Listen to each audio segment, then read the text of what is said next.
so tired. I don't know how long I'll be able to. Yeah, I know. I don't really want this to be a super long one. Yeah. Like at all. So tired. Okay. Mm-hmm. I'll tweet out a link and then we'll be Okay. good. Oh my god. Every time I play basketball and then I just like sit, like I just pass I out. Like, know. Same. I cannot. I know. I fall asleep like so early every Yeah. time.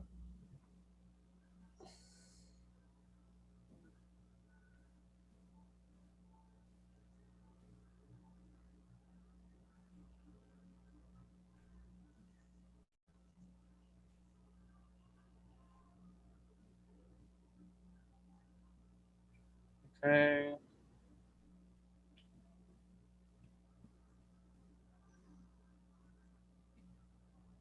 Okay.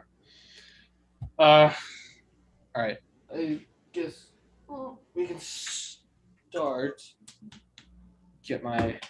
I just look at stats. This was a rough game. Literally from the start. I mean, Denver scored 30 points in the first quarter. Then in the second quarter, they scored 14, and literally nothing was going in. Denver wasn't defending either. They allowed, 30 plus points in 3 of the 4 quarters, which is obviously not a recipe for success. They really could not guard anything. Like this was as bad as I've seen. Their defense has probably been worse in the league like past couple of weeks because they have given up some high point totals. Um, I mean, Devin Vassell 20 and he had like 13 in the first quarter. Trey Jones 14, Josh Richardson 18, Zach Collins 13, Cullen Johnson 20, Jakob Pertl 14. Just not a. This is. I mean, Denver with Minnesota losing to Washington, Denver was gifted a golden opportunity to take a playoff spot and put Minnesota in the play-in and secure a top 6 seed, but they lose, so they're going to have to win one of the next 2 in order to do that, which is going to be tough because you're playing some 2 desperate teams. Yeah, I mean, this was a horrible game for a lot of people. Bones had another horrible game, really like shooting the ball. His third in a row, I think, where he's shot really poorly from 3. Monte Morris, another horrible game like he had last game. I think so. He went 1 for 10 last game. He went 2 for 9 today. 2 for 9. So that's 3 of 19.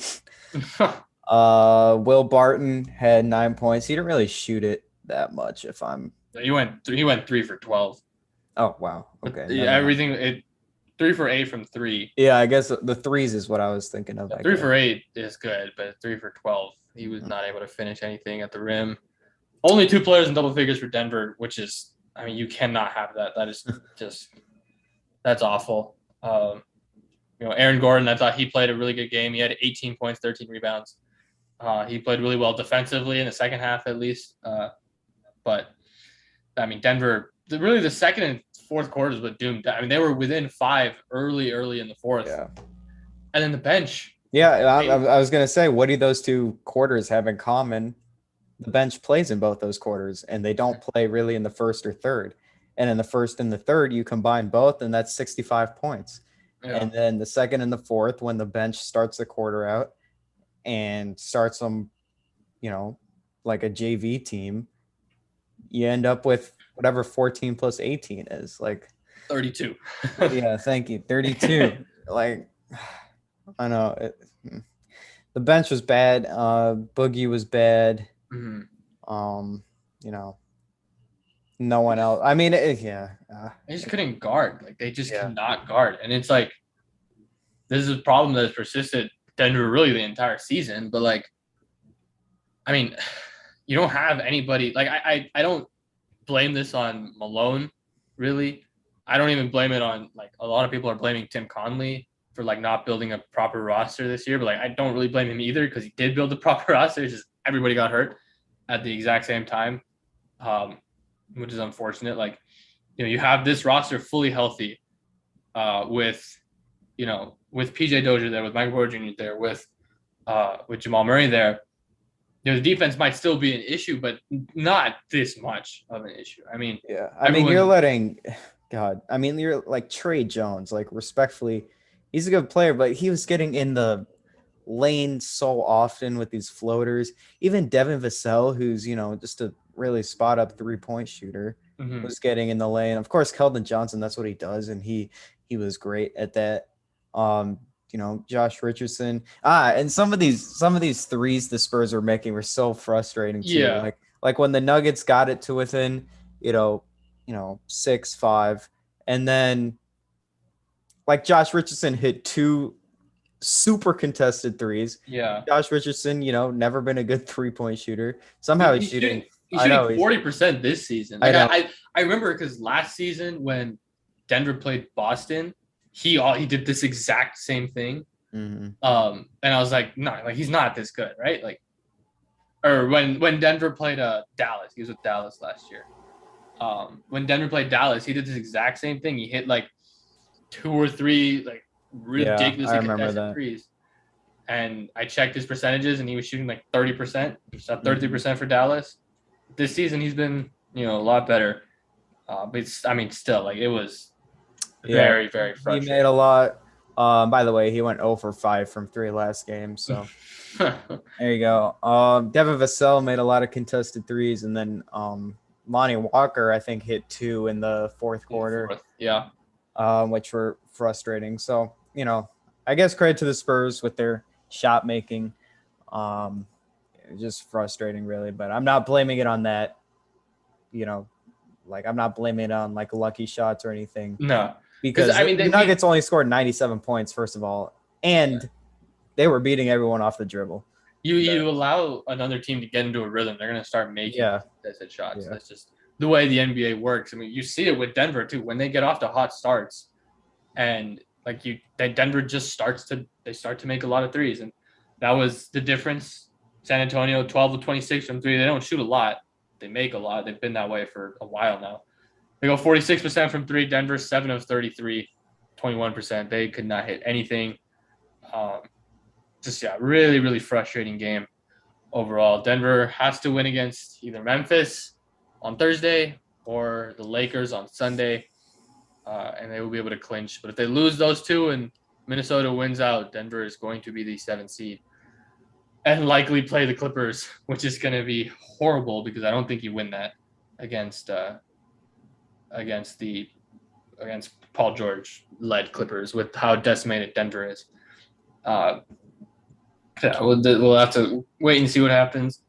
Obviously, Jamal Murray did not come back tonight, as a lot of people were suspecting.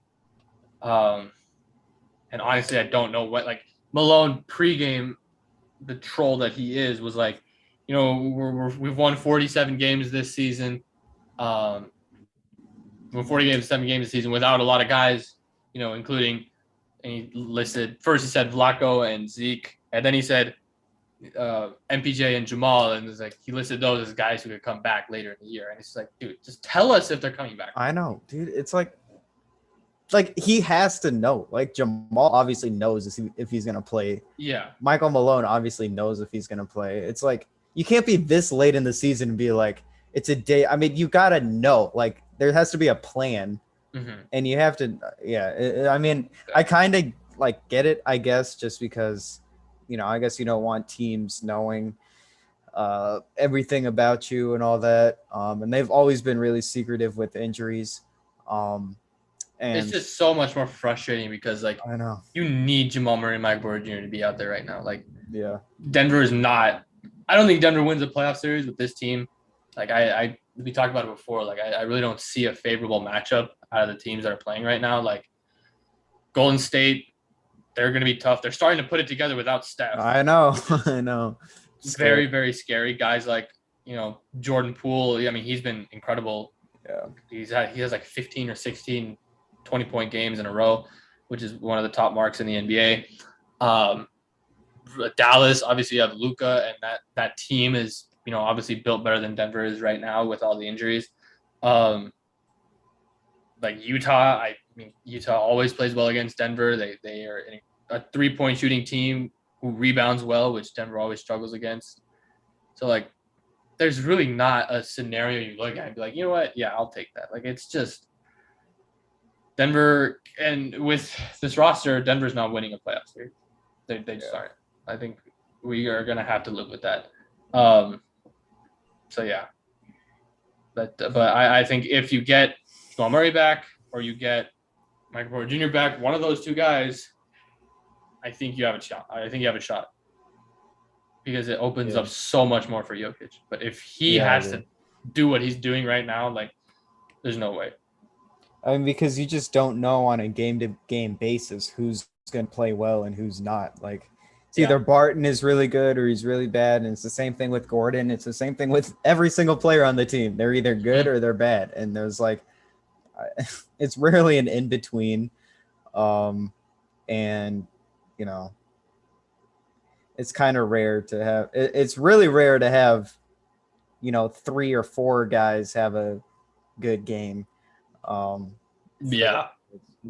I mean, like the game against the Lakers, I mean, that was probably the perfect offensive performance that Denver could have had. Yeah. You get 3 guys with 20 plus. You hit most of your threes. You get good production from the bench. But then there's today, which is the complete opposite of that. You know, you don't get production from the bench. You only get 2 guys in double figures. You don't shoot the 3 well. I mean, there's really not much that you can do. Jokic was. I mean, you could see he was just so tired. I mean, he could not. In the fourth quarter, and he finished 18 of 35, which is, that might be the most shots I've seen him take in a game. It is. And he finished with 41 and 17. It looks like a monster stat line, and it was. You could definitely tell that he was like looking to be aggressive. But in the fourth quarter, you could tell that he just did not have his legs like at all. And he was tired. He was missing a lot of easy shots, even early in the game.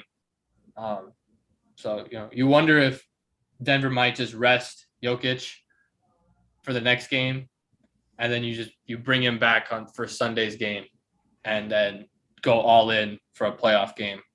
And, you know, if you win that game, you're in. But I don't know if Denver wants to leave it up to, you know, one game and you're in or you're out, depending on what Minnesota has. I don't think Minnesota really plays anybody good.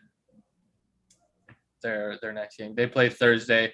Well, they play the Spurs, and depending on what happens in this Lakers-Suns game, Lakers are down 12 right now. Lakers lose, and the Spurs clinch that play-in spot. So they probably are going to be resting guys that game. Minnesota still has something to play for. I don't think Denver wants to leave it up to just one game like that, but I don't know. We'll see. We'll see what happens. Yeah.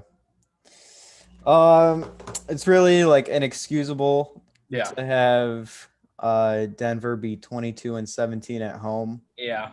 And you have 3 more away wins, which is just like, I mean, you have a literal like scientific advantage, and you just can't win it. Like, I don't know. I don't understand it. I get it just speaks to this team's like inconsistency. Yeah. I guess maybe it doesn't even matter if they're at home or on the road. I guess it just so happens to be that the players have had better games on the road than they have at home, which is like weird, I guess. And yeah, I don't know. I mean, the crowd, like watching the Jazz game against the Grizzlies, I mean, it's night and day as to who's like the better crowd. Yeah. The Nuggets crowd is just so quiet. I mean, like the Warriors are louder, Mavericks are louder, Jazz are louder, Suns are way louder. And yeah. It just doesn't make, because like Denver seems like they're the only small market team that gets dominated by away crowds. And I don't know why. I know. Like, it's like, why don't the I mean, I guess no, whatever. Yeah, like no one wants to go to Utah. Like people want to come to Colorado. That's exactly what I was thinking. But like Dallas and stuff, I mean, there's got to be so many people transplants to Texas. Yeah. But I don't know. It's just like, it's weird. Denver, I mean, this is also San Antonio's first win in Denver since 2017. So Denver they were due for one. But like, I mean, still, it's just like Just I mean, like, inexcusable to be this bad at home this year. yeah, yeah. And as a player, like, I would just be mad at the crowd. Like, Mhm. how are you letting in so many away? Even the Spurs are horrible. And I heard their fans, Yeah. so loudly every time they made a bucket. I'm like, how do these people get in here? It's like, I mean, and then you're not loud at like second of all or anything. Like I'm seeing the Jazz crowd and everyone's like standing up for a Yeah. defensive possession. And the Nuggets crowd is just sitting there in silence. And I realized like, whatever, I'm not talking about like this game because this game, the crowd is nothing to cheer about. And, Yeah. It's most games. It's like it's every game that it's just like there was a go Spurs go chant at the end of the game, but most of the Nuggets fans had left. Like the Suns game that was played here, that was embarrassing. I know. I mean, compared to when we went to the Suns game. Oh yeah. Like it was, there were Nuggets fans like in front of us, but that was like, I mean, you could hear any Nuggets cheering at all. And then the Suns come to Denver, and it's like a quarter Suns fans, and it's like that's I don't like legitimately. I think that I think it's a possibility that Denver is hyping up these returns for MPJ and Jamal just to sell playoff tickets. So what happened against Phoenix last year does not happen this year. Like I went to game 3 against Phoenix and just like set the stage. This is the first full capacity game in Denver since COVID happened. So that's one, a big deal. You should be packing the house out. And 2, that was the day Jokic got his MVP. And that also, you should be packing the house out. And I go there, and I'm not even joking. It's a quarter Phoenix fans. Like, it's unbelievable. It's going to be even worse if you play Golden State first round with all their bandwagons still from 2015 that live here. All the San Francisco people that live here. Oh my God. It's going to be even worse for the Warriors. And you're going to go to the Warriors Stadium. There's not going to be a single peep of a Nuggets fan there. There's going to be a Nuggets fan at like the top of the nosebleed, like one tiny section. Yeah. I mean, I just don't I don't get it. How is there like not enough Denver residents to want to go or do like these away? I literally don't get it because it's not, I don't see with any other team. New Orleans, I don't see that. I'm just thinking of these small market teams. Sacramento, I don't see that. Portland, I don't see that. Portland's on like the same level as Denver. I don't see any. There's no small market team. It's really only the Nuggets, and I think it's like another team. Even when you go to the East, right? Like Washington is the one place that I saw where Nuggets fans kind of were out there. Mm-hmm. That is the one place that I saw. And Washington's like a mediocre team. But like Knicks, obviously they don't. Pacers, for whatever reason, they have a great crowd. Pistons, once again, I don't see any Nuggets fans there. Orlando, same thing. Like those are all the 5 bottom teams, 5 teams that aren't in the play-in. I mean, I was thinking, as the Nuggets were going to get better and better, that there would be more bandwagon fans that show up to away games. Yeah. But there hasn't been. And like, you look at Phoenix, which is literally like the same exact city as Denver. Yeah. Population-wise, all that stuff. And Phoenix has got tons of fans everywhere, and it makes no sense. Part of it is because, I mean, Denver does not get shown in the national media at all. And they just don't have exposure. Also, because the second the Nuggets started getting good, nobody in Denver can watch the games anyway. I know, yeah. Like, there's just literally no viewership. And I hate it, like, when people use that against Denver fans, it's just like we don't, like, and people are like, oh, like, you are complaining about the national media not watching. Maybe you should get your own city to watch. And they show us, like, I know what you're regional network chart. And I'm like, do you understand what's going on? So, like, that, I think that is the biggest deal. Like, Denver, they literally just can't watch. And once again, that's on Kroenke, and it's on them for not getting a deal done at this point. I feel like you got to put your pride aside and just do it. Like, you cannot possibly be this cheap. It's just ridiculous. Denver seems to be one of the only markets that gets like this. I mean, like, but I don't like. But like the Broncos are like one of the loudest stadiums in the exactly. NFL. And the Broncos have bandwagon. Broncos dominate every single God, game. dude! Like Dallas, dude.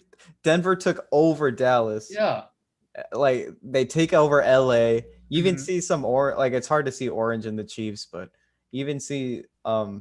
orange like everywhere. There's Broncos fans, but Uh, the Nuggets, there's just like and I don't get it because you have a like what's about to be a 2-time MVP mhm. and like no one is showing up to these home games, which is just Yeah. No, it's. I mean, it's abysmal. Like it is. It is ridiculous. I do wonder like yeah, the TV point is like could factor in, but I feel it was even before this whole It TV was.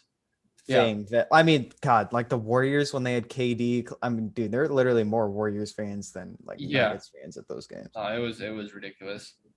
Yeah. It is a problem that Denver has to fix. I don't know how they're gonna fix it, but they have to fix it because it's getting like inexcusable at this Mhm. point. Like that you cannot allow this to keep happening. Um, like the Celtics, Jesus Christ, that was The the Bulls, worst. I mean, the the Bulls. I game think the was still Bulls. like it was in like the middle of the third quarter and Tatum was getting MVP chance. Oh Like my God, I know. it was Dude, actually, yeah, I think the Celtics are the worst. Bulls. the Bulls was bad That too. was bad, yeah. But I think Celtic. Oh my God, dude. Like, I just don't understand it. How do you allow this many away fans to get into the stadium? It makes no sense. Yeah, Um, it's but ridiculous. I guess I was that stemmed from the 22-17 home record uh, Yeah, that I brought up, I guess. Um, but yeah, I mean, this game inexcusable. Even if it was packed with Spurs fans, it like you know. and the thing is, like you look at the teams above them, home record wise, Utah 28-11, Dallas 27-12, I know. I'm Golden looking State at all that. 30-10, Memphis Yeah. 29-10, Phoenix 31-8. Like every team above you has a stellar home record. If Denver is like how they normally are at home, and I do count for some regression because of the injuries, like last year they were incredible at home. 2018-19, they were I think the best home team in the NBA. Even 19-20, they were incredible at home. This season, I understand the regression because of Jamal and MPJ and just the fatigue, and it's a longer season and stuff. But like, you just can't allow that to keep happening. Like, it's a ridiculous. Yeah. Insane. I know. If they just had a normal good team's home record, like that's adding like you could be at like 52 wins Yeah. and No, 28 they would losses. be a top four seed if they had a normal home Yeah. record right now. Yeah. I mean, I'm just always thinking back to like the whatever that it was like 38-3 at home, right? Yeah. In In 2013. yeah. Um that's ridiculous. Like what was the Nuggets home record when they led the league 2018-19? I don't remember, but I know it was very, very good. I don't know how to check that though. Let me see. They're 34-7. The 34-7. And then just 2 years later, you're at 22-17. Mm-hmm. Or not just 4 years later, but you're at 22-17. But that is like, yeah, it's gotten to a level where you just can't allow it. But yeah, I'm hoping. I mean, like I with Jamal and MPJ, if Denver had a performance like this, they normally would bounce back like immediately the next game. But recently, Denver has not done that. They have been able to lose back-to-back games like this, where they're just bad. Like you look at they lose in a bad way to Cleveland, and then they come back against Boston and they get completely destroyed. You win a game against the Pacers, you have a big game against Minnesota, you can't hold up against it. The Phoenix game was, the same thing. Like you win a game against the Clippers, you're coming in with momentum, you can't hold on. And I mean, just defensively, like ever since, like I'm looking back at this, and the last time Denver held anybody under 110 was when they played the Wizards, and that was 109. But like ever since then, Denver has just been like, I mean, they have just been getting destroyed. You look at these scores, even like this goes back a while. The last time Denver held somebody under 100 was against Portland on the last day of February. It has been February. a full month since they've done Dude, this. and this was in the beginning of the season. It was a whole like Yeah.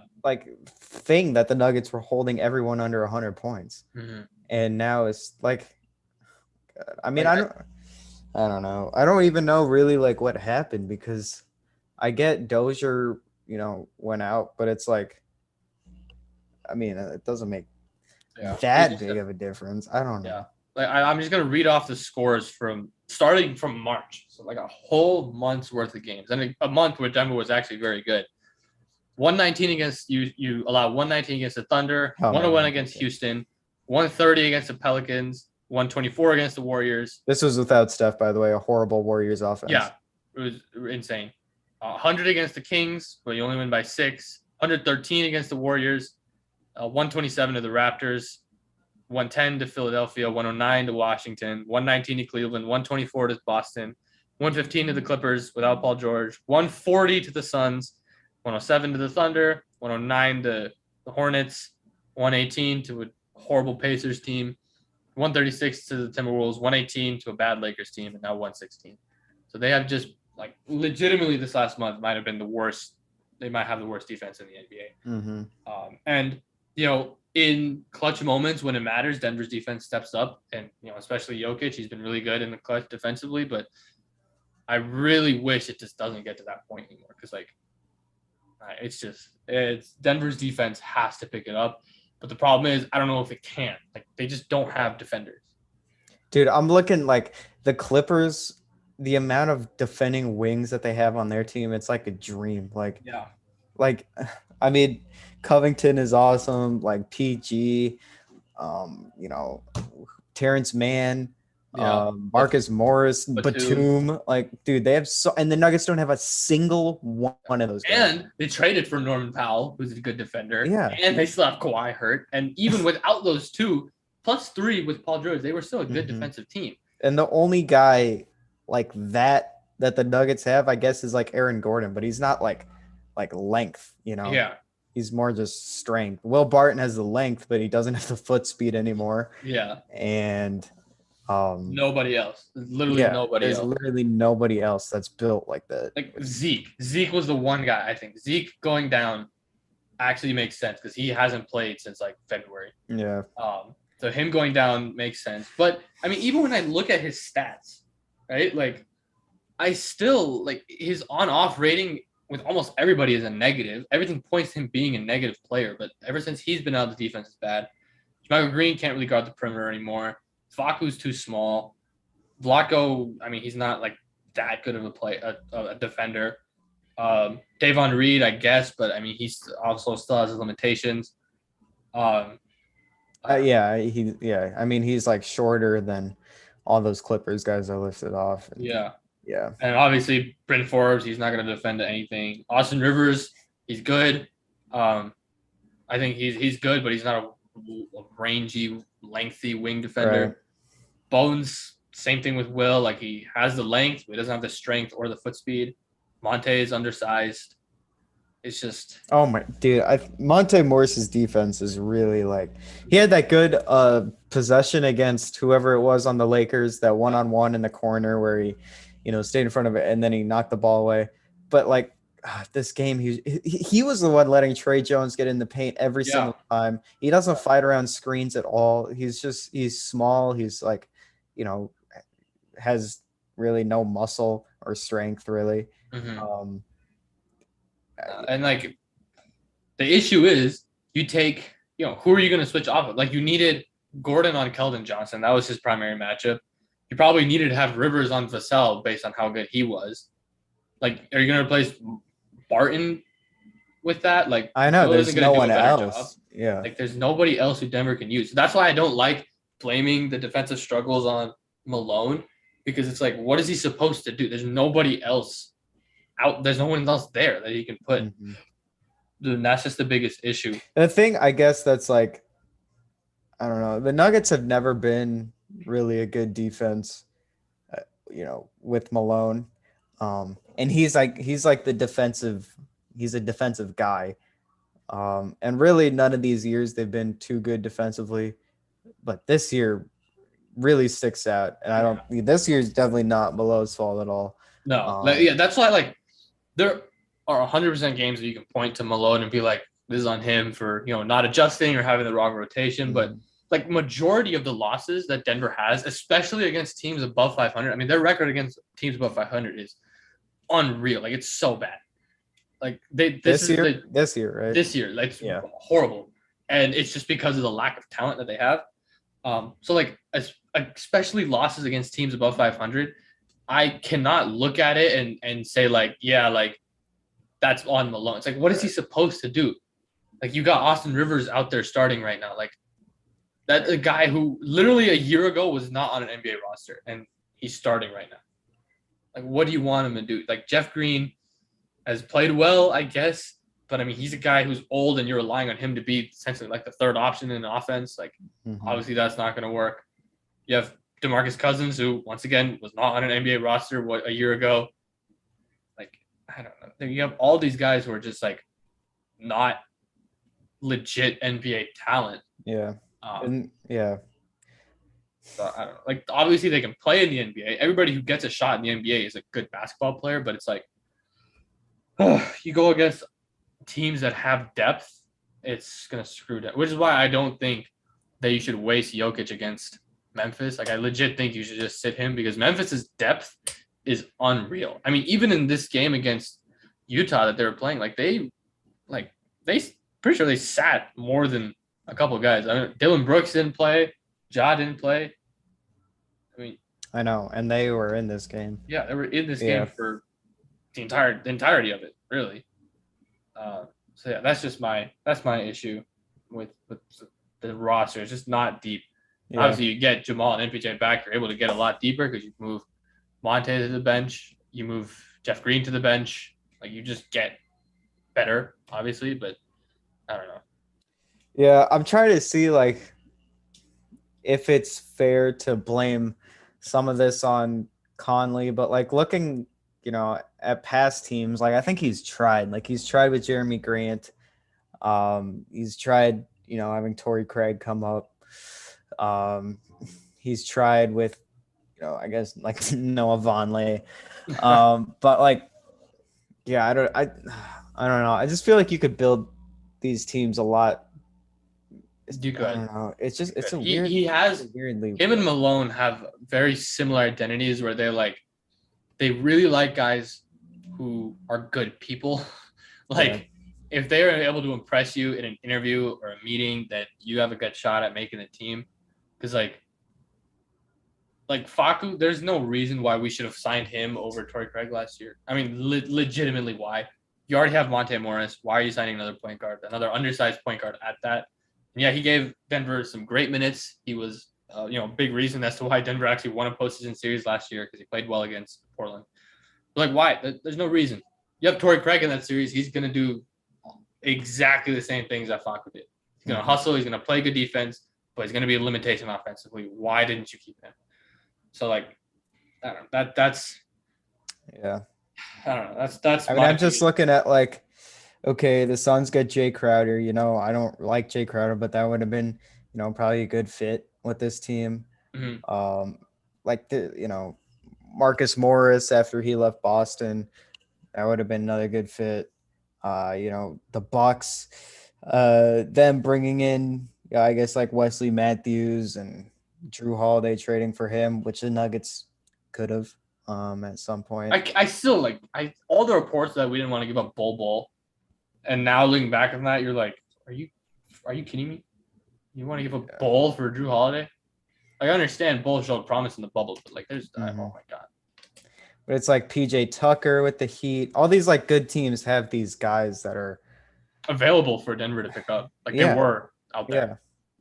I mean, a guy like Dorian Finney-Smith would just be so perfect. Perfect. And I think he would be the piece that takes us to a championship level team. Mm-hmm.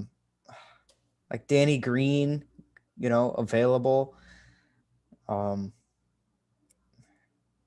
don't know. There's just a lot of players I feel like that Conley has, I guess, had the chance to get, but even I look at Minnesota, I kind of trashed on them before, saying that that it doesn't make sense why they're good, but look at them, that bench, they They're Oh, and we didn't even, yeah, I built. mean, like Jared Vanderbilt, hello. Yes. I I still mean, don't understand why he was a part of that dude, trade. that was the worst trade.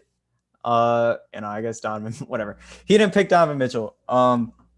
This was the worst trade that Conley has made. Yeah. Trading Vanderbilt and Malik Beasley and Wancho That 1920 team. for We for got Noah Vonleh, and we got a first, which turned into Zeke, and then we we got got Keita Bates Diop and we got Shabazz Napier, who turned into Jordan McRae, who played 2 games in that. yeah, I mean you trade like, oh my god, bro, Jared Vanderbilt in this lineup would just be He'd be perfect. so good because he's athletic, he can defend. Obviously, he's probably a good cutter. Like you can make him a good cutter. Yeah. And then like Malik, I mean, I don't know. Like, I kind of understand if like Malik Beasley, he's whatever, like a diva, and he probably wanted out or something like that. But it's like, I mean, I don't know. Like, I thought the whole reason we were gonna trade these guys is if we were gonna go and get Drew Holiday, and yeah, that never happened. Like, I saw the trade.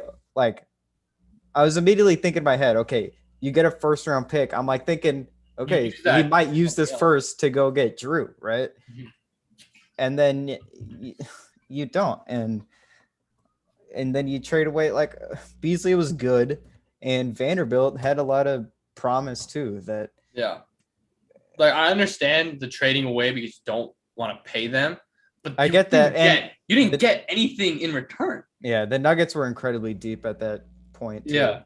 Like Vanderbilt wasn't playing. Yeah, like that 2019-2020 team, I think had the formula.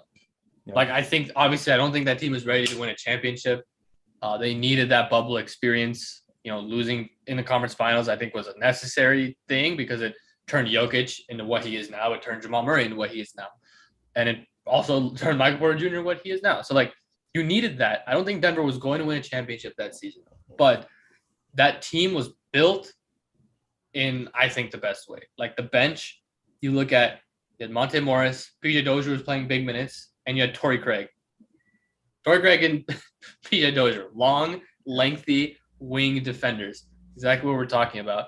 Obviously, you have MPJ in there as well, who was playing at a 4 at that time, which I think is his best position. Was perfect. Jeremy Grant, long, lengthy wing defender who can cut and who can shoot. That team had the perfect assemble of role players. I just don't think they were ready to win a championship, but they literally lost every single one of them, and that's big.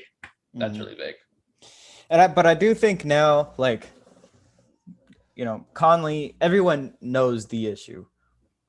Everyone knows it's a point of attack defender is the issue, and so I think now, like, I guess back then you didn't really think about that or whatever, but now you know what the issue is going in this free agency and draft. And I think if Conley, I mean, you gotta you have to bring in someone like that.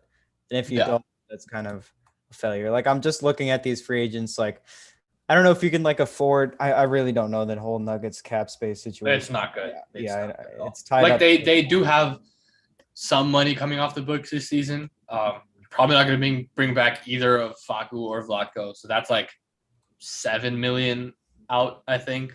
But that's just for this season because then you also have to take into effect MPJ's extension next year, probably, and then you have to take into account Jokic's extension that he's going to get this year. So cap situation is not good. I don't know if you can afford a Robert Covington. Probably like Derek Jones is an unrestricted free agent. He'd be good. Kyle Anderson. I'm looking just at other. No, I don't know. I don't know a lot about the draft this season. However, I do know that there are players that are going to be available for Denver because like the archetype that Denver's looking for in terms of long, rangy wing defenders, those aren't guys who are taken very high in the draft, right? Because normally guys like that do not have polished offensive games, and that's really what teams in the lottery and the late teens, that's what they're looking for. Looking for offense and looking for a cornerstone offensively. They don't really care about defense at that point.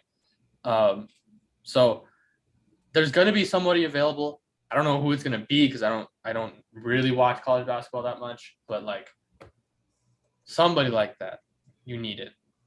And I have faith. I like Tim Conley. Like obviously this year was a letdown, but you had PJ Dozier. MPJ, as much as he had his struggles, he was good defensively this year. Like legitimately, he was a good defender this season until he got hurt. Like you had some length at least, and now you just have none. So I have faith. I see this guy, maybe Tari Eason. I've heard of. I don't even know who he is, but I've heard his name. I don't know what he looks like. I've never seen him play, but I've heard his name thrown around there. 6'8", 215. The description says a long, athletic, and versatile playmaker who can guard all over the court. So there you go. Yeah, I saw. I know you, Musa you're UNC guy, but I saw Christian Brown. Defensively, I thought he's pretty good. Yeah, I don't know if he's worth a first-round pick, but I know he was. I know he's a good defender. Yeah, that's true. He'd be good. This guy from Michigan, Musa Diabati. This mock draft has us taken Walker Kessler, who he was the best defender in basketball at college basketball. Yeah, but he's like, I don't know if you need like a center. Yeah, he's a big.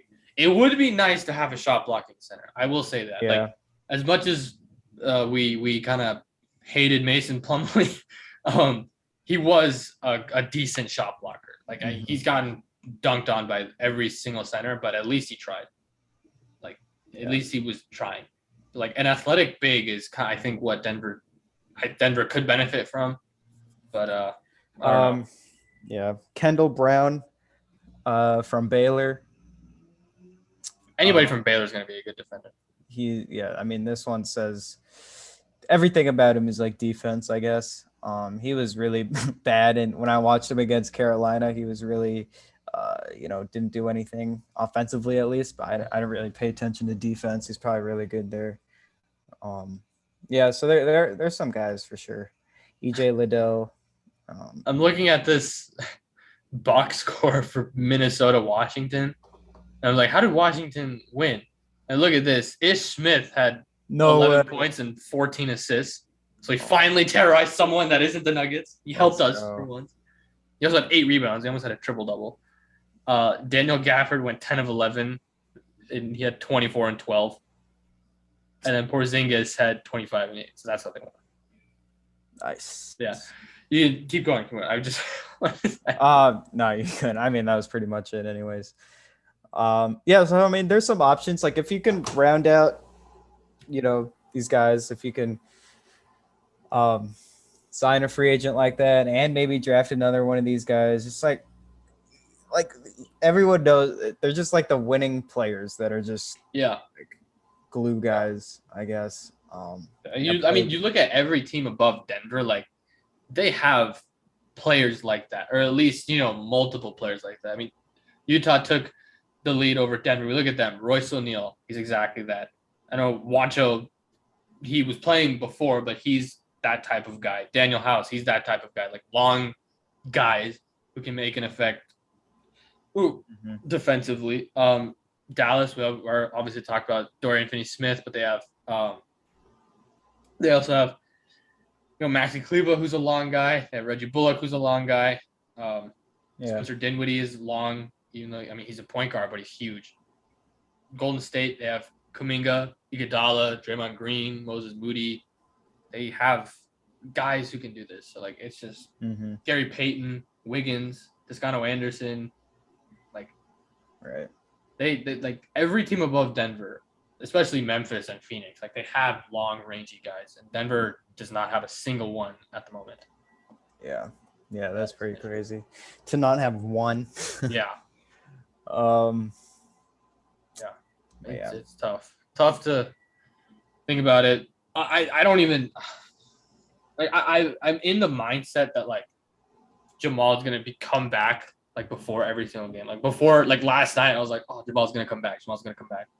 And then as the day went on, I'm like, he's not coming back. Mhm. But now I'm thinking like, you know what? You want to get him 2 games at least, right? Like you want to get him something going.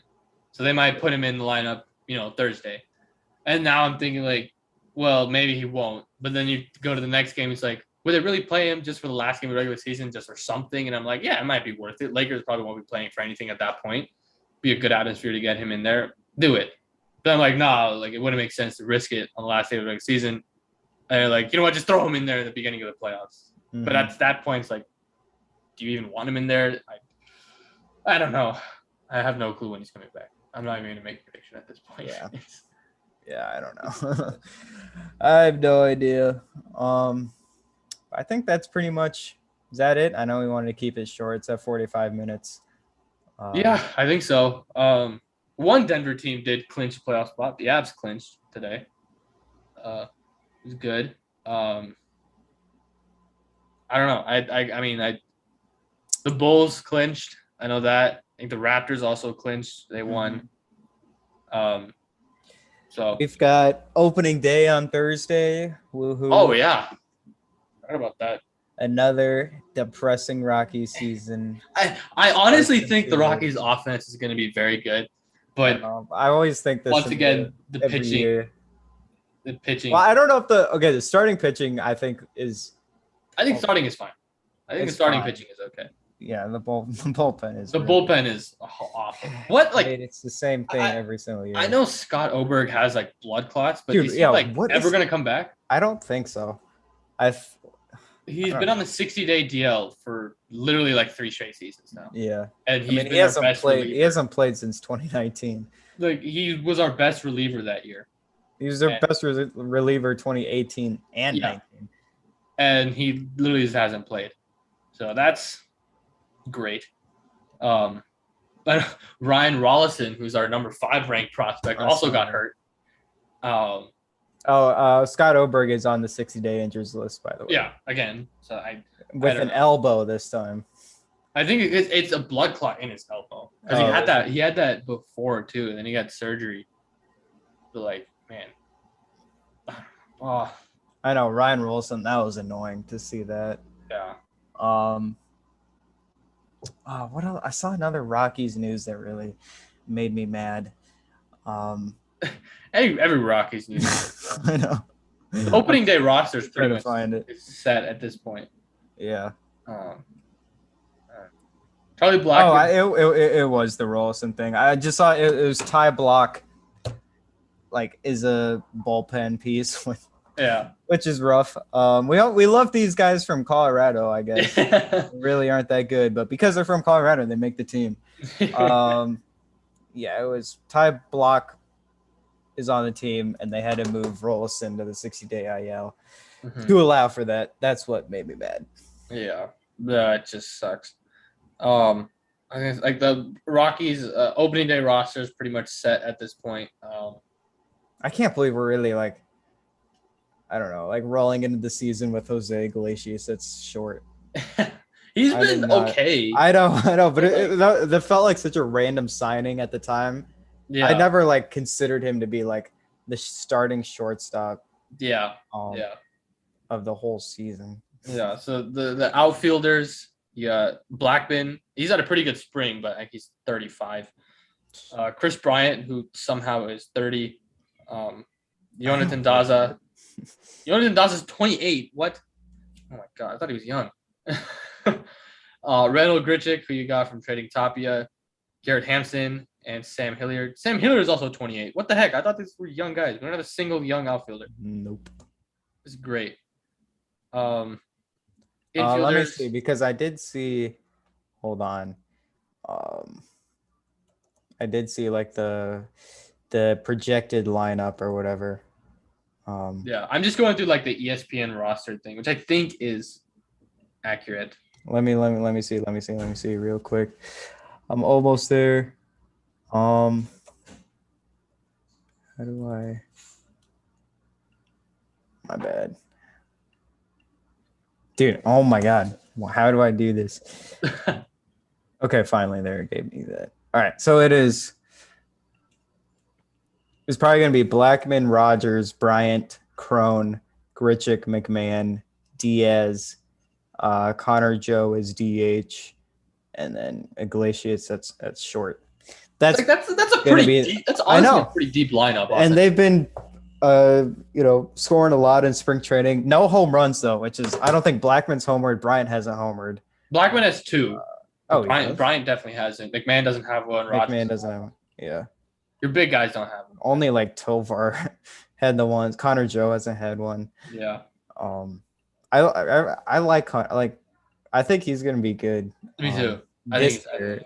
It's unfortunate that he's 29, about to be 30. Yeah. But I think he's gonna be actually a really good player. Yeah, he's a solid hitter. He's hitting. I know that's 405 in spring. He has such a great eye. He doesn't really strike out. Yeah. He walks a lot.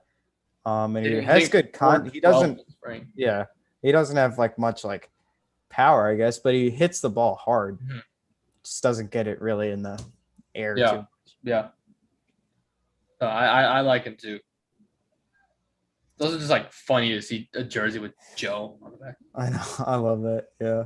Randall Grichuk, hopefully he can be kind of a Coors merchant. Yeah. I mean, he hit 30-something homers. Yeah, with the Blue Jays. Yeah. He's gonna rake at Coors, but on the road, oh my God, it's gonna be rough. Yeah, that's gonna be rough. Everyone sucks on the road. Yeah. I hate how that's not talked about often. I feel like the road literally has the same effects as being at home, but the opposite. Yeah. Because everyone's used to the break not breaking as much. The Coors hangover, it's a legit thing. It's really no one talks about it. They only talk about how well you play at Coors because I know they only talk about the drunk part. They never talk about the hangover. Yeah. The other thing is Coors is a massive ballpark. I think it might be one of the biggest, a top 5 biggest ballpark in baseball. So it is huge. So even when you do hit a home run, that's probably going out in other ballparks too. Mm-hmm. It's 415 to left field and right field. It is deep. You got to hit one to get it out. I'm really hoping Story has a really good year this year. I mean, Nolan was good when he left. Tulo still had production. Walker still had good production when he left. I mean, DJ LeMahieu. DJ LeMahieu had a better year when he left. Yeah. He did go to the hitterest of hitters. I know. And it completely fit his – yeah. His hitting style where he just dinks it over the right field wall. But yeah, I'm really hoping Story. They have Story hitting 6th, which is crazy. That's a deep lineup, man. That team is so good. I know. Kike, Devers, Bogarts, Martinez, Verdugo, and then Story. Randall Grichuk had 22 last year, and then he hit 31 year. He hit 31 in 2019. What team was he playing for? It is Toronto. Oh, okay. 2018, his first season in Toronto, he had 25. I didn't realize he's been there for that long. Yeah, I didn't either. He had 25 then, 31 2019. Then in the shortened year, in 2020, he had 12, which I mean that's pretty impressive. Mm-hmm. He is a high strikeout guy. Yeah, also a high homer guy. He is a very low. Oh my God, these walks. Yeah. 27 walks in 149 games. Yikes. That is great. It reminds me of who was the guy that never walked? Was it Para? Para never walked. Aurora, yeah. Tapia never walked either. I know. We just traded for literally a stronger Tapia. Tapia is so close. Oh my God, yeah, literally. Para had 9 walks in all of 2016. I think Tapia is close to being a good hitter, but he just cannot get the ball in the air. If he can walk, if he just makes his walks higher, gets a better eye, I think he'll be fine. Yeah, I mean, I think he doesn't swing and miss really. He doesn't strike out. Yeah, he puts the ball in play, but he just slams into the ground every single time. It's a negative. He has a negative launch angle. Yeah, he's he's trying to be like Billy Hamilton, but without Billy Hamilton. I know, but it's this era does not really that type of player anymore. Yeah. But he's all the homers he hits, he crushes them. Mm-hmm. He's close to being. When he makes contact, he hits it. And I'm thinking with the Blue Jays because they're not, the Rockies. They're not the stupidest A franchise. bad team. They're not the worst like at developing players like the Rockies are. You know, I wouldn't be surprised to see Tapia be good. I mean, I guess I would be surprised, but like not too surprised. Yeah. I'd be surprised if he all of a sudden hits like 20 homers. I know, but like, I'm just thinking of like DJ, how Yeah. he went from hitting no homers and then he goes and hits like 20 something with the Yankees. Yeah. Because I mean the Rockies analytics are just like stuck in like the 80s. I swear. I mean, Yeah, it's pretty ridiculous. No, I think offensively this team is going to be fine. Just pitching wise, I mean, you're looking at the bullpen. It's like, oof. I mean, Tyler Kinley, he's okay. He's extremely inconsistent. Yeah. So there's points where he literally cannot. He couldn't sometimes place the ball in the strike zone. Sometimes he's like unhittable though. Yeah. He has that slider working, and he has like a nasty slider and a mid-90s fastball. Yeah. Bard is the same way. Estevez is the same way. Yeah. I really like the sign. We signed Alex Colomé. Oh yeah. I like that. I think he'll be good. Has he even pitched this spring? I don't know. I mean, like I have not seen him do anything. I'm not sure. But I think he'll probably be like the main closer, honestly. Mm-hmm. So that's what he's been, or he'll be like the main setup guy. Yeah. I think like the back of the bullpen is okay. Like Estevez had a pretty good season last year. Bard is okay, and then Colomé, like that's pretty good. It's just like that in between. If you don't get like the greatest start from your pitcher, I mean Lucas Gilbreth, man, Ashton Godot, man. Oh my God! Don't even say these names, dude. They just stab in the heart every single. These guys are so bad, bro. They literally should be in the triple. They're so bad. Godot and the other guy you said, I don't even want to speak his name. My brain's not even allowing me to remember his name. The problem is you don't have anybody else. Like who else are you gonna bring up? Yeah, I know. Rollinson was probably gonna be there. Obviously, he gets hurt. I remember like Chad Bettis in that role. Yeah, it was so bad. He was good up until he got cancer, and then he was really bad. Yeah, sadly.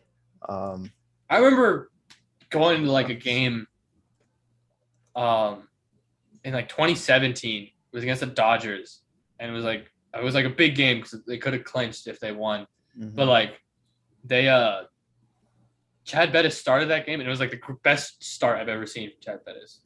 He went like 7 and a third innings. He had like 8 strikeouts. Yeah. No runs. I was like, oh my God. This guy's the ace. Yeah. Dude, is Julius? Oh my God. He still is on the team, bro? Yeah. Why? I mean, I guess, oh my God. He was he wasn't horrible, but he wasn't horrible last year. He was pretty bad though. They brought in Chad Kuhl, who I didn't even know they brought in until I literally saw him pitching in spring training. I'm like, wait, we have this guy? It was so weird. I remember like spring training gets so weird. Like he started pitching, he only got 2 outs, then he got pulled, and then some other guy finished the inning. And then the second inning he came back in because it's spring training and no one cares. Oh wow. But like he was sucking, but it was because he was like experimenting with different grips and stuff. Which I mean, that's what spring's for. So I mean, he's been,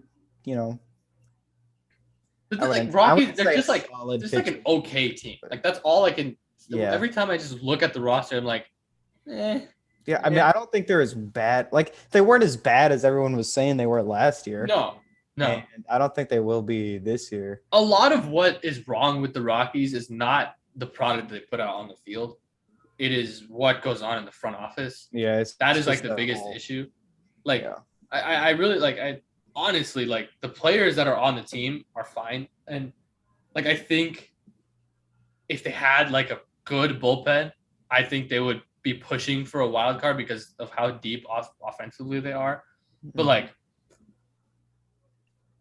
the reason why the bullpen's bad is because the front office doesn't know what they are looking at. And that's the biggest issue. How is Carlos Estrada still 29? Jesus. Is Peter Lambert going to pitch this year? He's on the 10-day IL. Okay. So I hope he does. Because he was good. Starting rotate. I saw Freeland is the opening day starter. That was I- really confusing. I don't know why. I mean, it's clearly like Marquez. I mean, Freeland's probably the dude. I don't know why they got rid of John Gray. Is just It makes no sense. Like if you have John Gray with this rotation, and you have like I think I would rank it. You go Senzatella or that's Marquez, Gray, Freeland, and then Senzatella as your top 4. That's and really Gomber. Gomber's better than. And I was gonna Gomber. say Gomber's better than Freeland. I think Gomber's better than Freeland too. Yeah, I completely forgot about Gomber. So you have that's a really good I know. starting 5 rotation. But like, now you have like, I mean, you have who's the other starting pitcher? Is it Chad Kuhl? it's Chad Kuhl, yeah. He's oh my god. I was hoping he would be the long relief guy. I think that's probably what their plan is once they start getting Lambert's innings back up. Yeah. Hopefully at least, but like I think like you bring back Gray, like that's a good starting 5. Yeah. But I don't know. Yeah. And he's like you still have like time with this core too. Senzatella is only 27. Mm-hmm. Marquez he's still only 27. Freeland's 28. Gomber's 28. Like you still have a few years where you can squeeze out these guys' best time, and they completely just botched it. Yep. Ugh. God, this sucks about Rollison, dude. Yeah. Because he's dealt with injuries his whole career, and oh man. Yeah. He's about to be 25. Yeah. Man, it just sucks. I want to see Colton Welker up too. I know he's not a pitcher, but like yeah, where has he been? Has he been hurt? I haven't seen him at all. He was suspended for like 80 games last year. Yeah. And then he came. That was when he was playing like well too. He's raking. But I think they're gonna start him in AAA. Mm-hmm. He'll probably get a call up. They said that Eliu Harris Montero, he's gonna get a call up this year. I don't know when, but Bill Schmidt said that that's gonna happen. Tovar is gonna start in AA. Yeah, I feel like he's too good for AA. We'll see. He's only like 20. Yeah, he's extremely young. I saw Zach Veen is going to be in High A this year. Let's go around. Benny Montgomery is already getting. He was already getting spring training reps, which is a good. Yeah, it was. Sign. Yeah, Zach Veen's still a little bit away. Tovar's still a little bit away. Mm-hmm. But you know, there's some guys.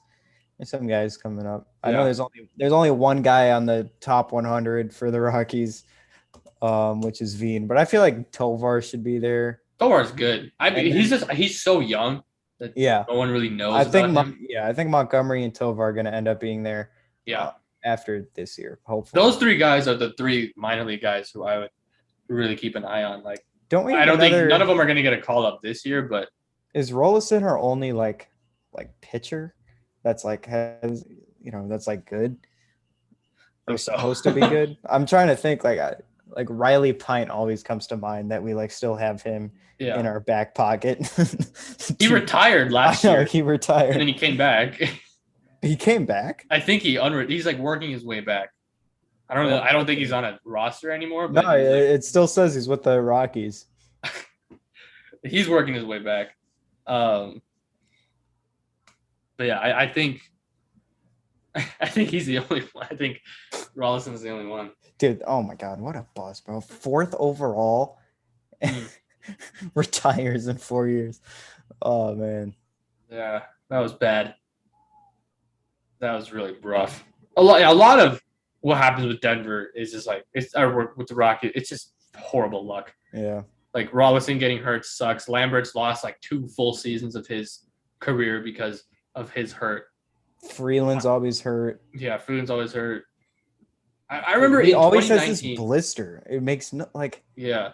How do you keep having this blister? I don't get it. But I remember in 2019, the Rockies were like legit good. They were in the division lead like halfway through June, and then one by one, every single member of that starting rotation just went down. Like every single one was hurt, and we were starting Tim Melville, the legend. Dude, oh my God, yeah. The legend. No, Tim we Melville. do have someone else. The Feldner guy. Oh, Ryan Feldner. Yeah. I knew there was another guy. I was thinking of just random pitchers who have started a game, and I thght of him. He's really, I don't know. I don't think he's probably not that good. But We did him dirty. He started he was in double A and we called him up. Like I know. I felt so bad for him. Yeah. I felt so bad for him. It was so random too. We set him up for failure. He went to Ohio State. Forgot about that. Let's go. Oh my god. Fuck That was rough. Yeah. I mean, I don't know what they expect. I mean, he wasn't like a high ranked prospect. He was just like a young dude. And they were just like, you know what? Screw it. Let's just come on. put him up here. Mm-hmm. There's gonna be another pitcher like that probably. Yeah. Oh, do we still have Jordan Sheffield? Oh, we do. Yeah. I know he's in the majors, I guess. Yeah, he was decent. Justin Lawrence. He's the other the sidearm freaking 200-mile-an-hour guy. He has insane potential. He can be really, really good. I just with sidearmers, I'm always worried about Tommy John, and especially with how hard he throws. But if he can get his command down, he's gonna be like Ottavino, like that type of guy, because he throws like 102 with a ridiculous slider. Yeah. Yeah, it is just his command. The Rocky situation isn't as bad as the national media has pointed it out to be, but it's on the field at least. But man, that front office, they have some stuff to figure out. I like the start though. I think that what they've done this offseason is okay. Like it's not a bad start. If they're gonna like commit to winning, it's not a bad start. Yeah. It hasn't been. But I don't know. We'll see. They're not going to be a playoff team for at least another like 4 years. So gotta figure it out. You see the Padres are interested in Jose Ramirez? Oh my god, dude. It's so annoying, man. They're just interested in everyone. Like, I loved it when that team failed. I thought they were getting Max Scherzer at that They got him. Like they had him. Yeah. And then it just and then they didn't. And then of course he goes to the Dodgers, which is the second worst option. But yeah, dude, they just keep selling out every single year. Frazier, that was a horrible trade. I just hope that they keep making horrible trades. Yeah. And ruin their farm system. Yeah. They got so lucky with Tatis. I know. The farm system is slowly getting destroyed. Yeah. By I forget the GM's name, but people don't really like him. Yeah. All right. Well, let's have to see what happens. I'm actually like kind of excited for the Rocky season because I have no expectations. Like I know they're going to be bad, which is this is like the only team in Colorado that's bad right now. Is the Padres manager? Is that Bruce Bochy? Is it? Is Bob Melvin is the other old guy? Bob Melvin. Okay. I know they fired. I thought Bruce Bochy was. Where did he go? Is he coming? I think he retired. I know, but I thought he was thinking of coming back, like with the Orioles or something. I forget, but. Are you thinking of Buck Showalter? Maybe. Yeah. Wait. Yeah, I think so. I don't know. You said Orioles. That's Buck Showalter is the only guy that I can think of. Is he with the? Okay, I don't know. But yeah, Bob Melvin. I mean, he's pretty good, I guess. I think he's better than wasn't it Andy Green? Andy something. It was Jace. No. Was it Jason? Who's in there? No, Jace Tingler. Jace Tingler, yeah. Yeah, but he was there. But there was a guy right before him, the same like type of guy. Who is Andy Green then? That name has to be. I know. I think. No, that's AJ Preller. AJ Preller. Okay, hold on. Yeah, Andy Green was the manager of the Padres before. Andy Green. Right before Tingler. He was there 16. Okay. Yeah. I don't know why I remember his name. No, I definitely recognize the name. And then I think he was the short guy. Yeah. It was Bud Black right before that, right? Yeah. All right, now it's starting to come back. Baseball is not baseball season. I know I've not thought about baseball in a long time. It's not my first sport at all. Yeah. I was really trying to get into it last year with all the analytics and stuff. Right now I'm not like motivated to be a baseball fan. But maybe I will be when it's like the dog days. I'll just be like bored with myself. Yeah, in like the middle of summer. Like last year, it was a lot better because the seasons were pushed back. So like in like mid-July, you're getting, NBA Finals games. You're not caring about baseball at that point. And then this football starts, right after that. So you're fine. But like now, like June to August, there's nothing. There's going to be nothing. I'm going to try to find my team. My team that I needed, like a super fun team that's not really that good, who are not the Rockies. Yeah. Last year it was White Sox for me. It was like White Sox like 2 years ago for me. Last year was the Reds, just because like all the Ohio connections, and they were like pretty fun. Yeah. I think this year it could be Kansas City. Kansas got potential. Bobby Witt. It disgusts me to like say Kansas City out loud, but they're not even in the same like conference as the Rockies. He's like it's a completely different thing. I know. I just think of like all these people are Chiefs fans, dude. I do not want them to succeed. Yeah. But they're a fun team. Yeah. I want to say like Seattle and Toronto, but I feel like everybody knows that. Everyone knows Toronto is going to be really good. Toronto was fun last year. I loved Bo Bichette. Yeah. I wanted his jersey for a little bit last year, and then I just forgot about him. Yeah. No, I think Toronto is going to be really good, but I feel like everyone knows they're going to be good. Yeah. Seattle is another team, but once again, I feel like a lot of people are high on them, especially after they got Winker and Suarez. That trade came out of nowhere. Those are two all-star guys who you get. That was pretty good. I like the Red Sox. I mean, not really, but I'm cheering for Trevor Story. Yeah. And every time we trade, the team is cool too. Yeah. Every time we trade a player, I always still root for them. Yeah. Dude, did you see Chris Sale is going on the 60-day again? Yeah. That sucks. He had like great season when they won the World Series 2018, and he has not rebounded at all. I don't know.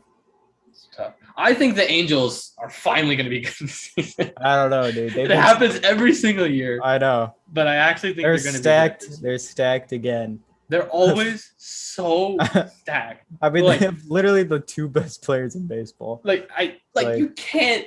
This is like the fourth straight season where you're looking at them. You're like, they're going to be good. They're going to be good. Mm-hmm. But I actually think they're going to be good. Like, I don't know. Obviously, you have Trout and you have and Ohtani. Like, yeah, obviously they're going to be great. But like, I think. I mean, they did bring in Syndergaard. Yeah. It's really all about the pitching and if Rendon can stay healthy, because Rendon has played the total of like 2 games with the Angels in like the past 3 years. Yeah. So I think, you look at that, I think he's going to be good. If Rendon stays healthy, obviously you have Mike Trout, but Jared Walsh, he's an all-star last year. He's going to be good again. Joe Adell, I think I feel like people just completely forgot about him with all the, Julio Rodriguez got called up, Bobby Witt got called up, Hunter Green got called up. People forget about Joe Adell, and he'll be good. Max Stassi, I think he's a good catcher. Brandon Marsh is a good guy. Yeah, too. Brandon Marsh, he's good. David Fletcher. I know. I mean, the lineup is stacked, but it's been that way for the past. For so long. It's just the pitching. But they didn't really like. Yeah, got a lot of guys. They got a lot of guys who might be washed. Syndergaard, he hasn't really pitched a lot last few seasons. They got Michael Lorenzen, who's okay. They got Archie Bradley. Ryan Tepera is a good pickup. Ryan Tepera is good. Yeah. And then they got Raisel Iglesias too. Mm-hmm. Ryan Tepera, MVP 1 year when he got a vote for some reason. Did he really? Yeah, when he was in. Whoa, he's 34. Ryan Tepera, he was with somebody a couple seasons ago for whatever in Toronto in 2019. Yeah, he got an MVP vote that year. Really? Yeah. Dude, I literally don't even remember him in Toronto. I thought he was just a young Cubs guy.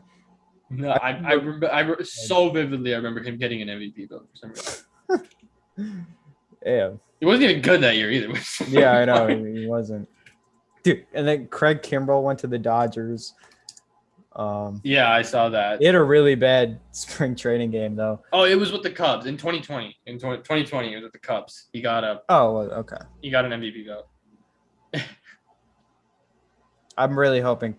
Damn, Kimbrel had a 5 ERA with the White Sox last year. Yeah, he was not great. And then in I mean, spring they training, lose. I mean, the Dodgers lose Kelly Jansen. They can't freaking get I know, right? Kimbrel. But at least they do lose AJ Pollock, but they have like thousands of all-stars on their team, so it doesn't even matter. And for whatever reason, their farm system is insane too. So it's not like. Did you see? I'm trying to find it. The game Kimbrel had in his first game with the Dodgers. It was a couple nights ago. I'm gonna try to find it real quick. Lakers lost. Lakers season is officially over. Let's go. Spurs have clinched the play-in. They get the 10th seed. That is insane. I still can't believe that the Lakers. I understand the injuries that they've had, but like, man, the hype that they got preseason, and now they're not even. Mm-hmm.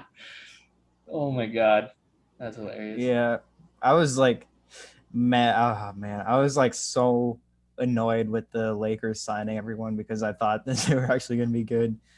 I they signed everyone, but then I still remember very vividly looking at that roster and being like, this does not really impress me. Like all the reports recently that have come out about Magic Johnson said that DeRozan was like he was basically a Laker, and then Westbrook wanted out and they went after him instead, and they could have gotten DeRozan and Hield with the trade assets that they used for Westbrook, but instead they used him on Westbrook instead, and they ended up with neither, and that makes my heart so happy.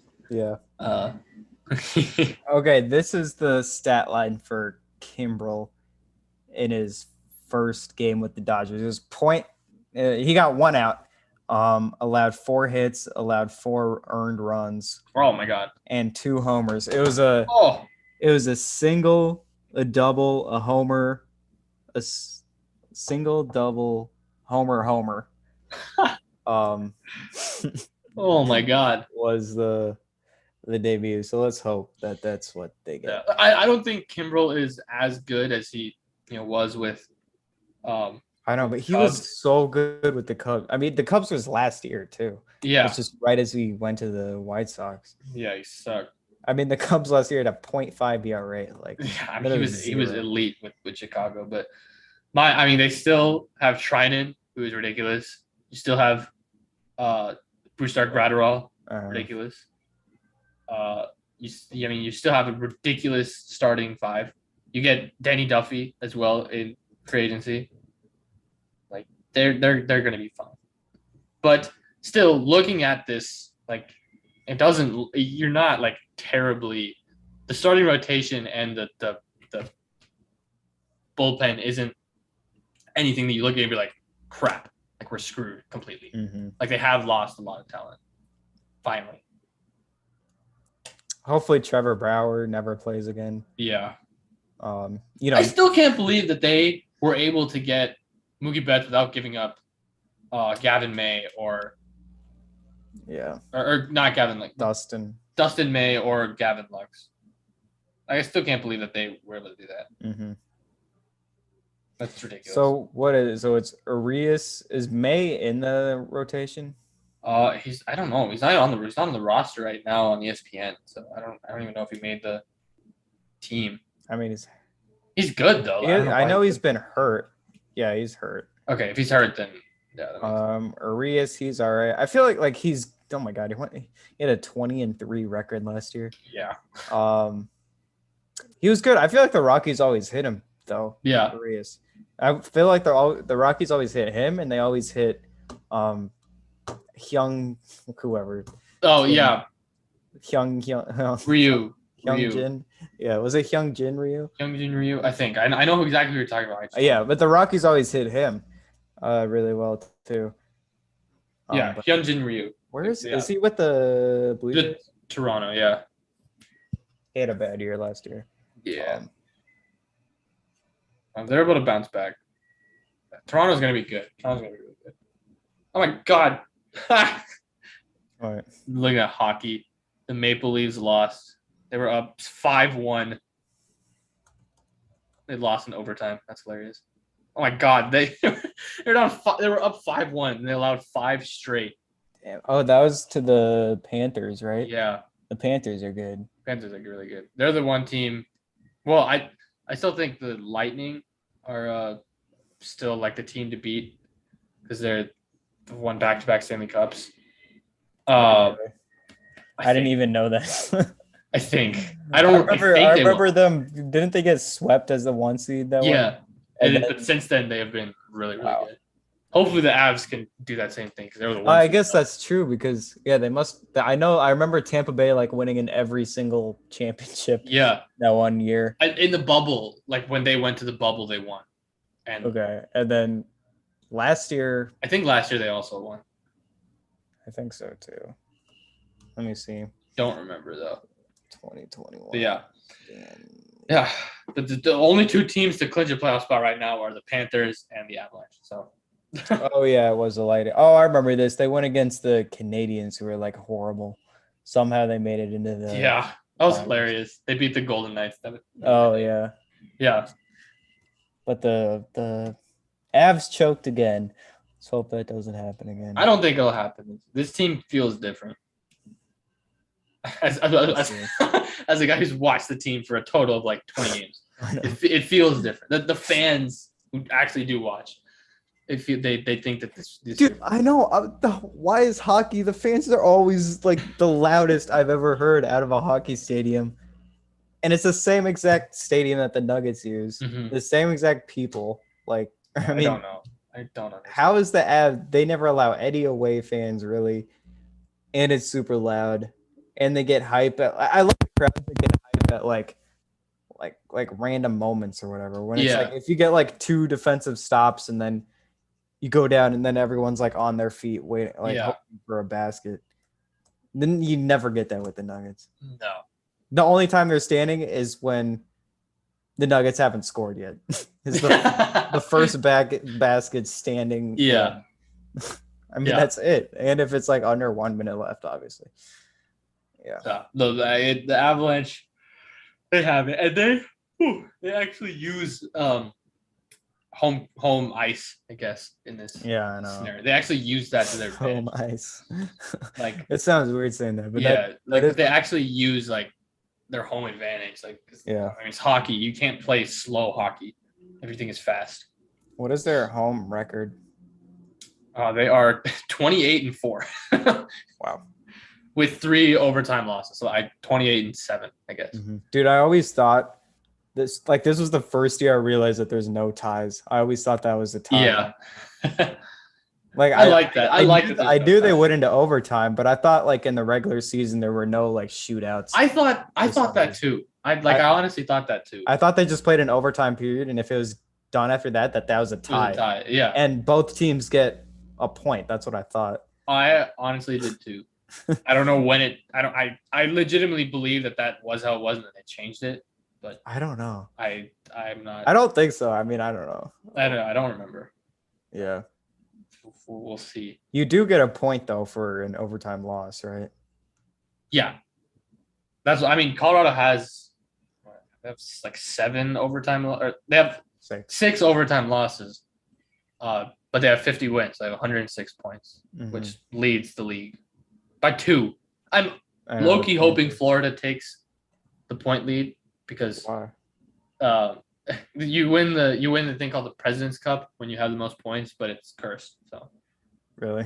yeah, Dude, No one that's the wins. other thing. I always thought points meant Like how many goals? yeah. So I thought teams that were like good on defense.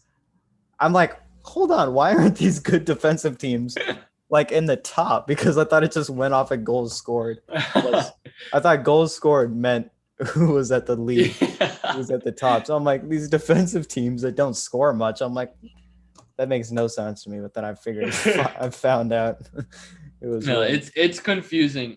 Hockey has a lot of stuff that's the stats in hockey. I don't even try to understand them. It's so Dude, I know. insane. They track like hits too, which is like Yeah, like there's like this one like when the Avs were making moves, they traded for this one guy, and I like looked at his like stats that were on like a picture, and I was like, I don't even want to Yeah. I don't even want to understand what all these mean.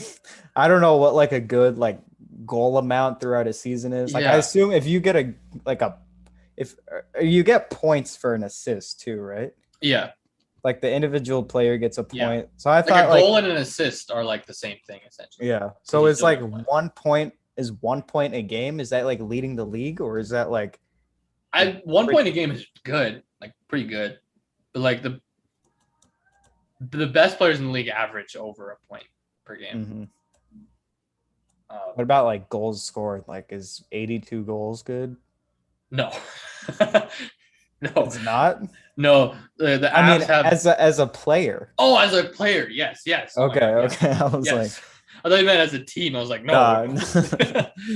No, as a player, 82 is like almost unheard of. Like the really? Avs have had a lot of injuries. So like their goal thing is really messed up. Like their leader has 35. But Is like that wait, hold on, let me guess. Is that Burakovsky? no. Okay, hold on. Is it Niskushkin? No. Damn it. Is this just an obvious guy? Is it McKinnon? No, it's not McKinnon either. McKinnon's been Landeskog? Yeah. No, you're close. Rontanen. Yeah, there you go. I was trying to get like the below the radar. Yeah. Guy. No, but he like I've been super hurt. Like McKinnon has 74 points this year, but normally he has like 100, like close to 100. And it's crazy. He has 50 assists, and he's played 54 games, and he has 50 assists. But he's like at like a point per game essentially. Like it looks like they're healthy though. I see Rantanen, I see McKinnon, I see Landeskog. Yeah. Landeskog should be back for the playoffs, but he had knee surgery like a few weeks ago. Dude, the guy in class that you said Albi Cabell, I'm just seeing the name. I had no idea who that was. Like Todd looked at me. I'm like, I have no idea.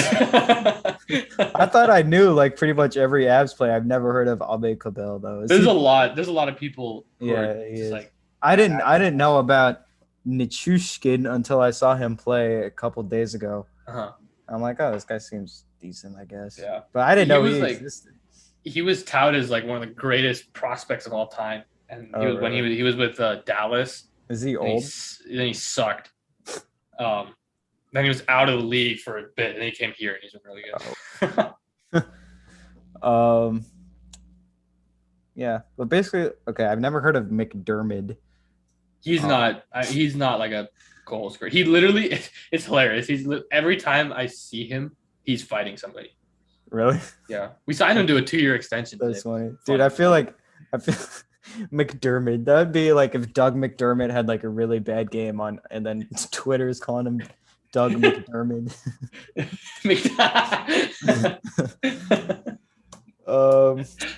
Yeah, pretty much everyone else though I've heard of. Yeah. Like we just traded for Arturi Lekkonen. Oh yeah. Who I know is Wait, what's his last name? Arturi what? Lekkonen. Okay. It's Finnish. Him and Rantanen are both Finnish. Let's go. I thought dude, it's insane. There's so many. Landeskog is Swedish, isn't he? I think probably. Yeah, Swedish. Dang, he's only 29. I thought he was older than that.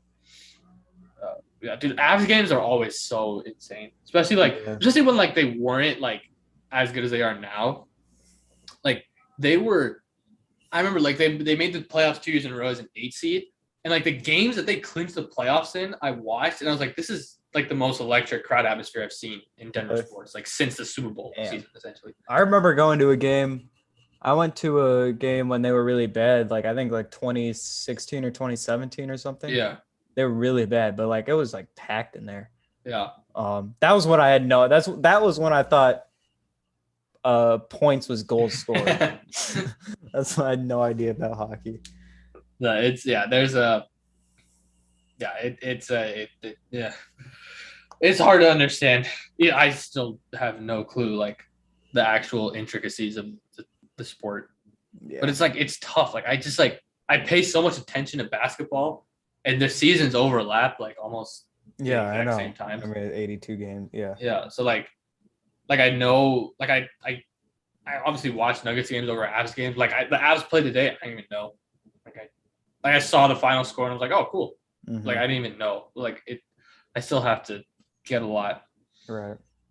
So I got a lot to Dude, learn. this Nichushkin dude has been on the team since 2019. I'm sorry. I've never heard of this guy until a couple days ago. Oh man, He's crazy. I mean, he's. So why does it say? Oh, that's funny. It says he was born in the USSR. oh wow. He's only 27, but like I guess at that point it was still the USSR. But like he is huge. Like he's mass for a hockey player. He's 6'4", 210, and for a hockey player, like that is giant. But he moves ridiculously fast. Wow. It's fun to watch.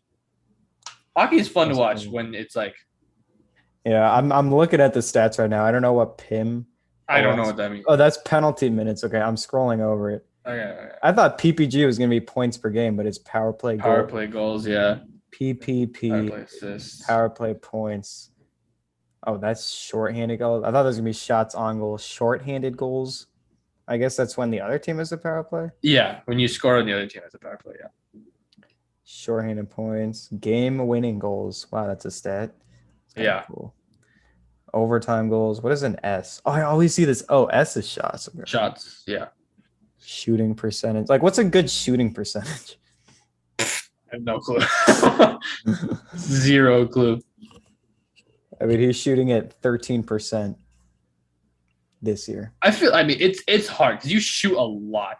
Like, yeah, I know. a team will shoot like 30 to 40 shots and they'll get like 2 to 3 goals. Yeah. So like, if you're shooting like 20%, like that's probably really, really good. Mm-hmm. All right. I'm chilling. Yeah, I think that's it. No clue if Jamal's coming back, or if he's coming back when it'll happen. Getting very frustrated with Malone about it. I'm gonna strangle him soon.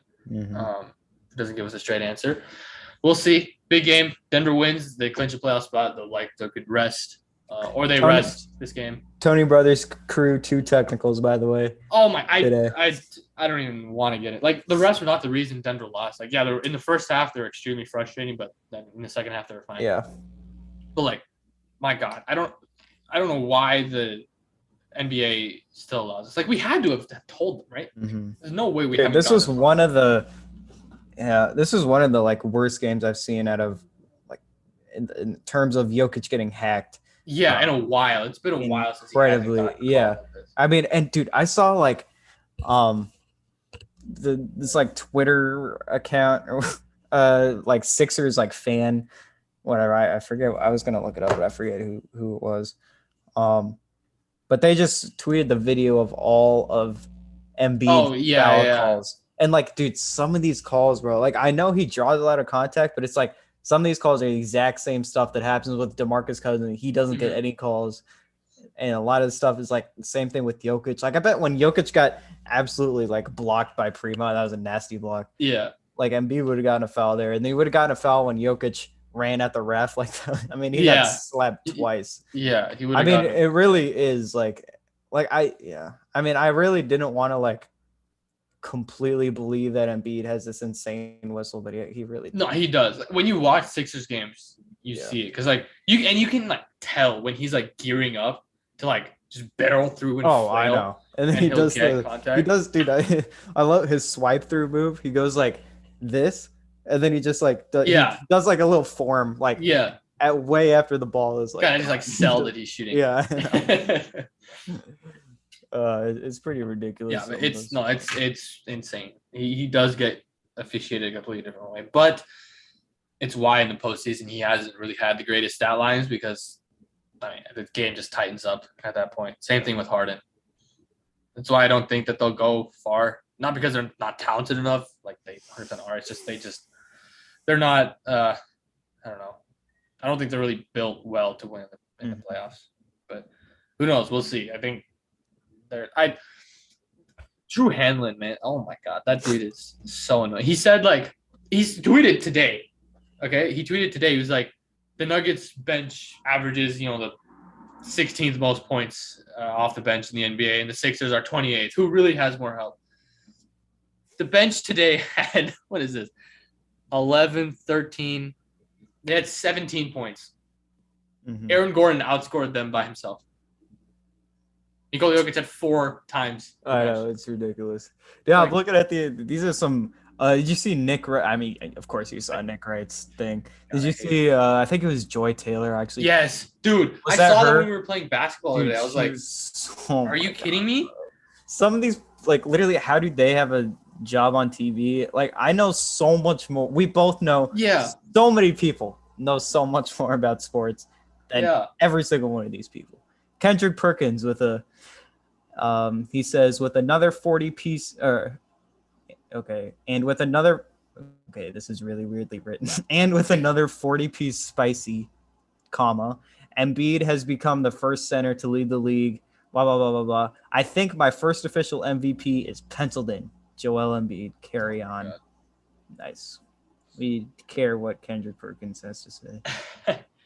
It's like there's no way you can look at what Philly has on their roster and be like, yeah, the Nuggets have more help. You have James Harden on your team. That alone should mean that you can't say that. Yeah, I know. Like and Tyrese Maxey. Tyrese Maxey had 30, man. It's 7 assists. Dude, I know. I mean, watching the Spurs game, I literally thought in my head, like, damn, these guys are like bums, bro. Like, these Nuggets players are some bums, dude. Like, it's really Tobias Harris. Everyone poops on him. 17 points, 6 rebounds, 5 assists, 4 steals. Yeah. And he's been good since the turn of 2022. Yeah, he's been fine. The bench, Shake Milton, 10 points. That's already more double-digit members only the best perimeter defender, Matisse Thybulle. Yeah. Like, I mean, he's probably not, but, you know. He had 0 points. He was a plus 14. Yeah. Nobody on the Nuggets is going to be a plus 14 if they score 0 points. They're going to be in minus 30.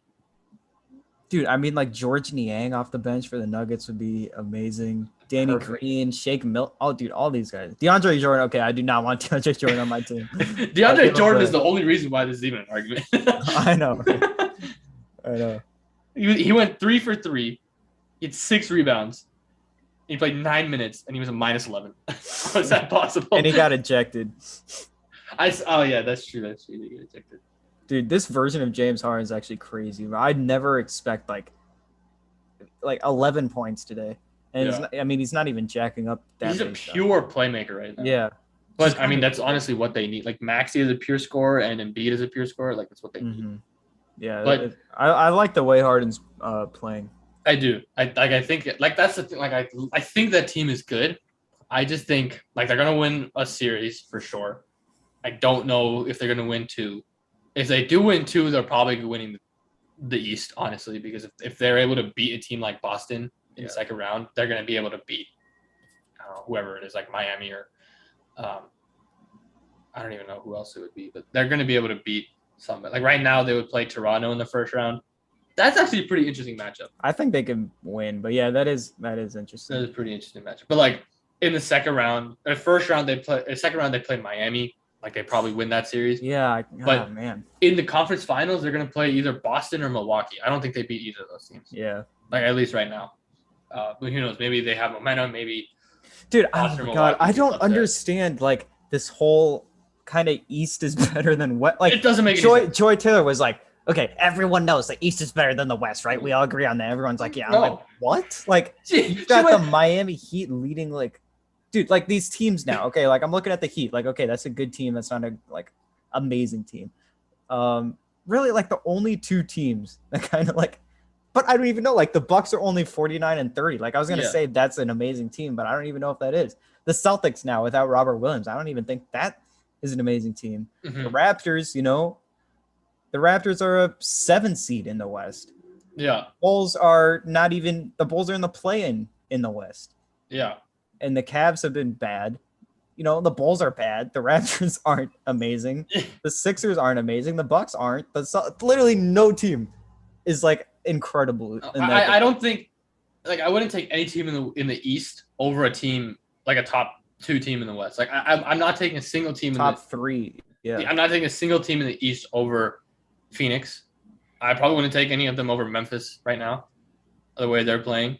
Golden State when healthy. I don't know. Like I maybe take Boston or Milwaukee. Those are the only 2 teams that I'm thinking about as like legit title contenders. Mm-hmm. Like the West is so top heavy. It's like Joy Taylor was like, Denver in a weird conference is the mighty 5 seed. It's like Philly's the 4 seed. I know. They have the one with 2 more wins.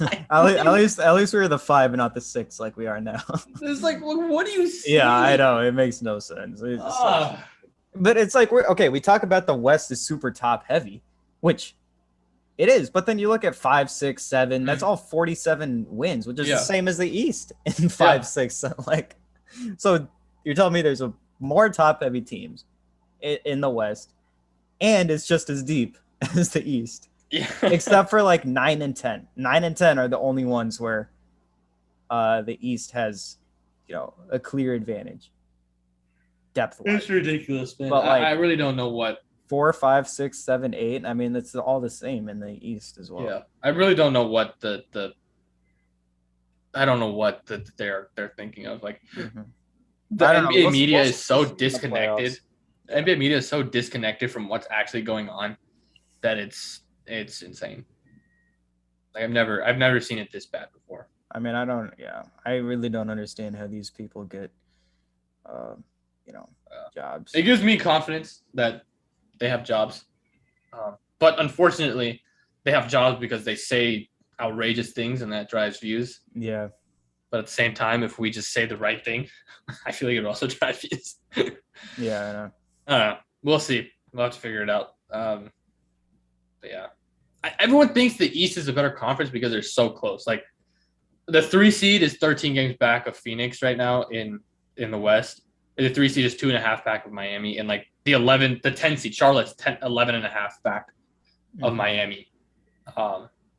But the 10 seed Spurs are 29 games back of Phoenix. That's why they think it's just because it's closer. But I don't think it's closer because everyone's good. I think it's closer because everyone's less good than the West. Yeah, that's the thing is like, that's what I'm saying. We'll see in the playoffs is like, has the East been beating up on each other? Like, are they good? What? Okay. Well, we can just look at the East record against the West. I don't know what it is. The West is up. I think that they're like 4 games up on it. Okay. I think. Yeah. The West, I don't get it, man. I don't get it. Even when you just look at like the base stats, like points per like net rating, like the 3 seed Milwaukee, they have a 3.3 point differential. 3 seed Golden State 5.2. Memphis has a 6. Boston is 6.9, but they're a different story. 1 seed 4.6 Miami. Phoenix is a 7.8. Like what is the Nuggets? Is it 1? 2.3. Okay. And the 6 seed Chicago Bulls have a 0 net point. Like they give up just as much as they score. Mm-hmm. So like, Utah's the 5 seed. They have a 5.5. Yeah. I don't know. The NBA media is so disconnected from what's actually happening. Mm-hmm. It's really bad. I think the NBA media has the worst like talking heads out of anybody. Yeah, because they just go. The NFL, okay, the NFL is like sometimes stupid, but it's not like this bad. No, it's not this bad. Because there's no there's no market bias. That's the thing. Yeah, exactly. It's weird. Really weird. It is crazy. It's really all about market. Damn. Yeah. I don't pay attention to MLB talking heads to really know. Yeah, me neither. I don't pay attention to hockey talking heads either, but like baseball talking heads, I really don't know. They don't like have like a show. Yeah, I know. Their shows are all on like MLB Network, not on ESPN or anything like the NBA and NFL do. So it's harder to watch. Yeah. Well, the Champions League is starting. Didn't even know that. I think that might be it. I am gassed. Yeah, I'm dead. That's it for me. You have anything? Nope. All right. We will be here Thursday. Big game for the Nuggets. Win and you're in, and you can rest. But going against a really good Memphis team. Probably a loss. Yeah. We'll see what happens. If Jamal comes back, it's a win just because the energy's going to be different. But I don't.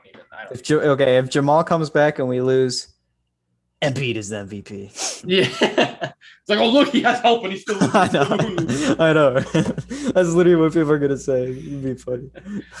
His help. Jamal plays for like 15 minutes off a torn ACL in his first game back. Shoots like 1 for 8. Yeah. Like, that's what's going to happen. Like, I know. I don't know. I don't know. We'll see. We'll see what happens. We'll be here after to talk about it.